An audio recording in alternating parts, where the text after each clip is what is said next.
Hello friends, team India Sri Lanka పైన రెండో one day మ్యాచ్లో ఓడిపోయింది. వాస్తవానికి 100 రన్స్ ఉన్నప్పుడు ఒక వికెట్ కూడా కోల్పోయేది. ఇటు రోహిత్ శర్మ అదేవిధంగా శుభ్మన్ గిల్ మంచి ఫామ్లో ఉన్నారు.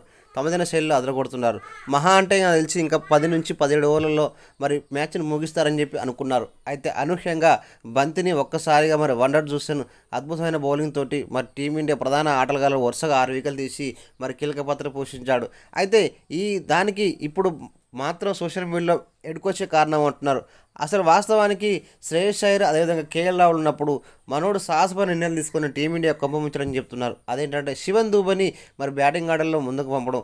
వాస్తవానికి 4వ నెంబర్లో శ్రేయస్ అయ్యర్, 5వ నెంబర్ కేఎల్ రాహుల్ వీళ్ళు గత మరి 20 నుంచి 30 వన్డేల నుంచి ఇదే ప్లేస్లో ఆడి అద్భుతంగా విజయం సాధిస్తున్నారు. అయితే వాస్తవానికి ఈ స్టార్ ఆటగాళ్ళం పంపకుండా అతను పంపి చాలా వరకు మరి చాలా ఇబ్బంది పెట్టని చెప్పి చెప్తున్నారు. ఇక అదే కాకుండా అక్షర్ పటేల్ని కూడా ముందుకే పంపించాడు.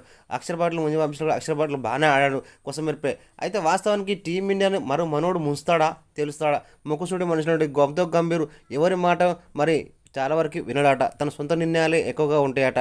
ఈ క్రమంలో 2007 వరల్డ్ కప్ విజేతలో మరి జోగేంద్ర శర్మ కూడా చెప్పేందంటే గంభీరు నిజాయితీపరుడు, తనకు అనుకుంటే మాత్రం తప్పకుండా తనే సొంతంగా నిర్ణయం తీసుకుంటాడు.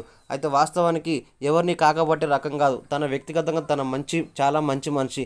ఎవరైనా టాలెంట్ వాళ్ళు ఉంటే తప్పకుండా గుర్తించి వారిని ముందుగా మరి ప్రేరణ ఇప్పించే వ్యక్తులలో గంభీర్ ముందు వరుసలో ఉంటారు. ఇక ఈ క్రమంలో మరి తాను ఏ విధంగా ముందు నడిపిస్తే తెలియని విషయమే. మొట్టమొదటి వన్డే మ్యాచ్లో మరి ఈ విధంగా ఓడిపోవడం పట్ల అభిమానులు అయితే జీర్ణించుకోలేకపోతున్నారు. అది కూడా శ్రీలంక అనే బలహీన టీం పైన. పెద్ద పెద్ద టీంలు మరి ఎలా ఆడిపిస్తారని చెప్పి ఇప్పుడు ఆసక్తిగా నెలకొంది ఫ్రెండ్స్.